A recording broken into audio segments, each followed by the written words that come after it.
Another question is, please give a recap of what to avoid, duties, and the other one in marriage, the one we discussed yesterday. Yes, I say you should avoid the following in marriage. Avoid anger, because with anger comes resentment. With resentment comes hatred. People who are supposed to be in love, they begin to hate each other because of anger. Many marriages get destroyed when people are angry with each other and they are not ready to listen to one another. So anger is number one destroyer of marriages.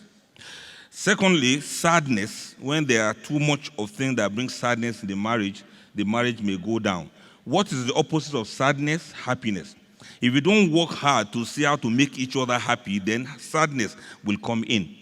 So do make each other happy instead of promoting sadness against one another or within the marriage. And number three, fear. Fear brings suspicion. Fear brings distrust. For example, what kind of a man puts password on his phone? What kind of a husband put password on his phone? Maybe he doesn't trust his wife, right? And what kind of a woman reads the husband's text messages? Maybe they don't trust each other. It is out of fear. Somebody will take my husband. Somebody will take my wife. Somebody is talking to my husband. Somebody is greeting my husband too much. Somebody is sending messages to my wife. It is out of lack of trust. Then we actually fear that we will lose each other, so we become overtly, exceedingly jealous and envious of one another. If you can avoid those three things, anger, sadness, and fear, then your marriage may have a good ending. And if you can imbibe three things, respect. We explained yesterday that there's nothing you cannot get from a man or do to a man if you do it with respect. And we said you can even abuse his mother if you have respect. He will not get angry. Because say, your mama is back again. She behaves like a witch sometimes. Allah Akbar. May Allah spare her life for us. If you do it with respect, you will not get angry. You will just smile.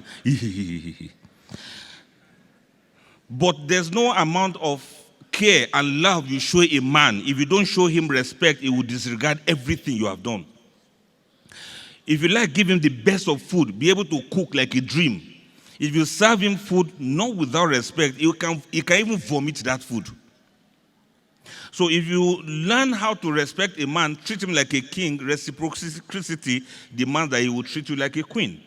So I want to emphasize that aspect of respect. It's not because you have gone to school, then your husband cannot talk to you again.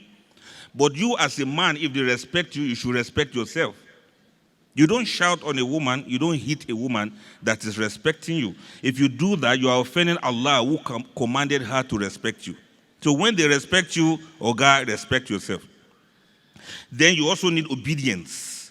Yes, men love it that their women are obedient to them, and the men should also be obedient to Allah. It goes hand in hand. And then the third one is commitment. Many marriages, like I had said some time ago, that many people have divorced up to 5 or 6 times within 5 years. The only thing is that when people divorce like that, they marry each other again. The difference is some people marry somebody else.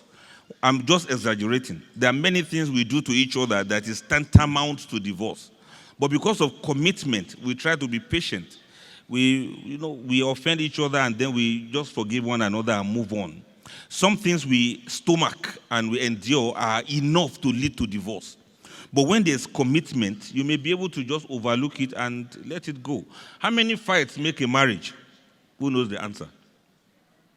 How many fights make a marriage? You don't know the answer? Many fights. Boku. How many is boku? Plenty fight makes a marriage. You may quarrel, you may have issues, but with commitment, inshallah, the marriage will sustain.